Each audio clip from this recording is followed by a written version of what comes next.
I'd like to join in my colleague, Councilmember Bowser of Ward 4, give her another hand for her wonderful work that she does on the council. But I'd like to share her acknowledgement of Ms. Sharif for the wonderful work she does. Join another hand for her wonderful work and effort. Does that say keep going, or were you saying stop? She acknowledged my staff, and Drew Hubbard is here. Drew, why don't you put your hand up? Give Drew a hand. He's really the architect of a lot of the bills we put together. He also happens to be a Ward 5 resident. So I want to make sure folks know who he is and the great work he does, not just in Ward 5, but for the residents of the District of Columbia. A couple things that I'd like to touch on, and I don't know if you're set up to take questions after, or might just do whatever you would like. First, let's talk a little bit about rent control and how our residents should have the right to choose what they want to do. If you want to be a renter, you can do that. If you want to buy a home, you can do that. You shouldn't be forced to have to make a decision of what you want to do. And one of the things that we're so proud of, as everyone knows, the Rent Control Act is expiring at the end of this year. And one of the things we wanted to do was make sure we put that extension on for another 10 years. And we've started having some discussion about the bill to make it permanent. As you can imagine, there are some groups out there that don't want the permanency, but it's interestingly enough, we extend it every 10 years or so.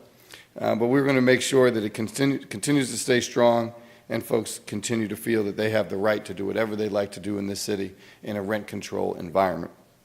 And as chair of that committee, the kind of input we've gotten from the different advocacy groups and from you as individuals is very important. That's why we have these exhaustive hearings.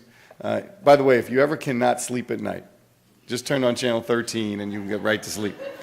But we do have several of these committee hearings, and certainly if you don't want to testify, you don't have to. You can certainly just send in your testimony written.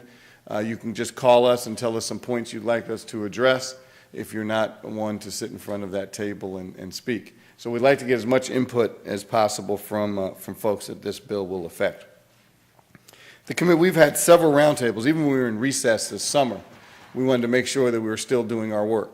We didn't have the cameras on and the microphones on, but we did have meetings to talk about whether it's rent control, how we can make folks feel safer.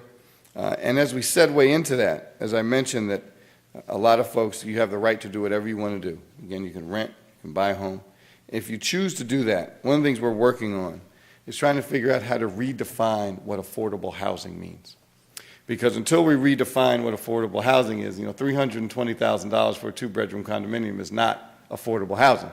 Now, to some people it is, but if you're a teacher, a firefighter, a retired person, a janitor, we're losing a lot of those folks from our city because they can't afford to live here. And these are folks that have been here, these are generational Washingtonians that now are moving out because they can't find anywhere to live.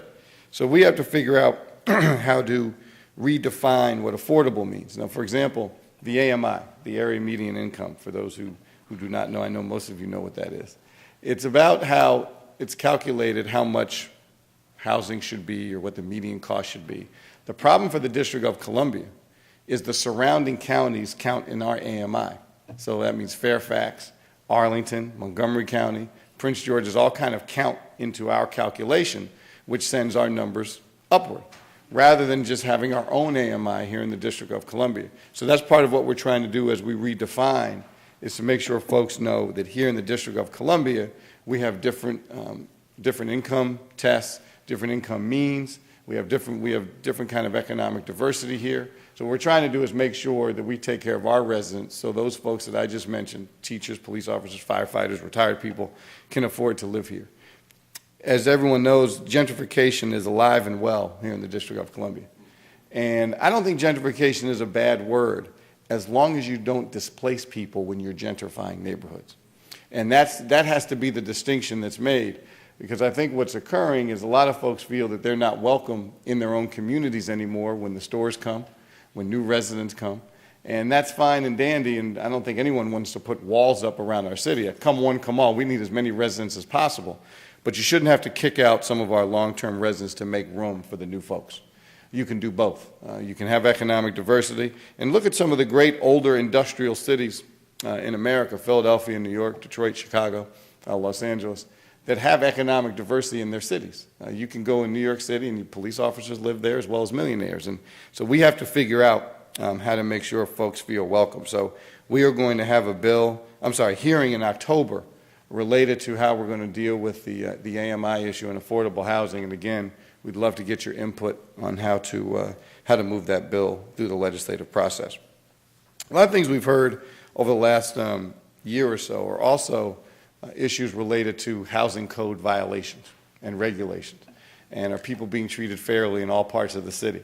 Or some folks in certain parts of the city being treated differently when it comes to code violations as opposed to folks who live in other parts of the city? So what we're trying to do is make sure that we have equity when it comes to that. And Councilmember Bowser, at the committee that she oversees, Consumer and Regulatory Affairs, has a lot to do with that. And I happen to sit on her committee. And one of the things where we do have some synergy related to some of the housing is we need to know what's going on in some of these places. Because if we don't know, we can't fix it. So and I understand there's also an issue relative to retribution from the folks that you may complain to. And we're going to put that address that as well, because folks should be comfortable in raising their hands about concerns without the issue of some kind of retribution from somebody who may get mad that you complained. And that can't be part of the tone in this city. If folks have an issue, raise your hand, and you shouldn't have to worry about somebody coming after you because they think they're not doing their jobs. So you don't have to worry about being in the shadows. Certainly not everyone has to come again and testify, but please get us as much information as possible about what's going on in your unit or what you've seen. We've heard everything from animals to folks that come in and use the laundry rooms that don't live in the buildings, to folks that have their grandkids, and not to say the grandkids can't sleep over from time to time, but they can't live there if that's against the particular code on that particular building. So we have to try to figure out a balance to make sure the residents that are following the rules are protected from the folks that may not be following the rules. And that's part of what this is all about as well. So, but we need input. And again, we don't like to make these kind of decisions in a vacuum. We'd rather get as much input as possible so then we can make the best decision as possible. The Rental Housing Commission, for those who are aware of that particular body, which is supposed to regulate how the rental units are run here in the District of Columbia. Recently, we had some issues relative to the commission did not have as many people on there as possible, so they never had a quorum. So because they didn't have a quorum, there was a large backlog of work and hearings and files that were not moving. So what we did was we passed I don't know what we actually called it, Drew, but it basically allowed for a quorum of one, because there was one rental housing commissioner, which at least started the process rolling. Clearly one cannot do the job of three, but at least it was starting to move the ball forward, because a lot of folks were getting very frustrated with the backlog. So that's one of the things that we wanted to make sure we got accomplished. So with that, I would really love to take some questions, but this is a very challenging time too. Economically, here in our city, as Councilmember Bowser knows, when we wake up on October 1st, I happen to sit on the Finance and Revenue Committee, and when we wake up on October 1st, we will be $100 million in the hole overnight, the start of our new fiscal year for fiscal year 2011. So all the cuts that we had to make last year and some of the restorations we made, we're going to have to do the same thing again this year. It's going to be an extremely tough year, and usually on cuts, it affects the most vulnerable in our city. So we have to try to figure out where else we can cut without messing with folks, frankly, their survival.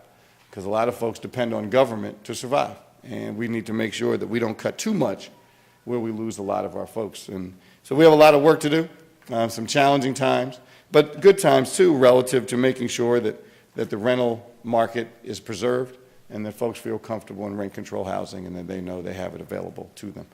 So with that, and if you want me to take some questions, I absolutely will. Thank you very much. Thank you. One of the things that's going to happen, if you have a question, and we'll take one verbally, but staff is in the back, and if your hand went up, they're going to pass you a card so you can write your question down, so that we can do this as orderly as possible and get as many questions in. I must also indicate that the chairman is here. He's finishing his remarks. So we'll take about 4 or 5 questions for Councilmember Brown, starting with Mary Young. Ms. Wally, for coming. Thank you, Ms. Young. I have a question that's something you just mentioned on the Rental Housing Commission. Peter was never sworn in, and it expires October 5th. So in effect, nothing happened. What are you going to do about that? Well, we are, it's interesting, everything, well, first of all, from my standpoint, last Tuesday was a very good day for our city. If I could editorialize for a second. And there was always a battle with the executive, with the mayor, about moving this forward. And so it just doesn't help the residents how the council and the mayor were really not working together. And so if we passed a quorum bill of one, then he said, well, fine, I'm not going to swear him in. I mean, it's not a good way to do government. It's not good for the residents of the District of Columbia. So we think now we may be able to move things forward in the right direction and then also get competent people to sit on the commission. Our issue with a lot of the commissioners that we did not approve wasn't the fact that they weren't smart or talented people or good people. It's whether they were a good fit for that particular job. And so it's almost like the executive and the mayor, frankly, were sending us folks just send folks to us that had no background in rental housing commission work. And so because of that, it slowed the process down. So we hope to be hopefully we don't have to be aggressive anymore. Hopefully now, not only will Peter get sworn in by the 5th, but also hopefully we can get some competent people. And I don't mean competent, again, whether they're smart or not. I mean competent in this particular field.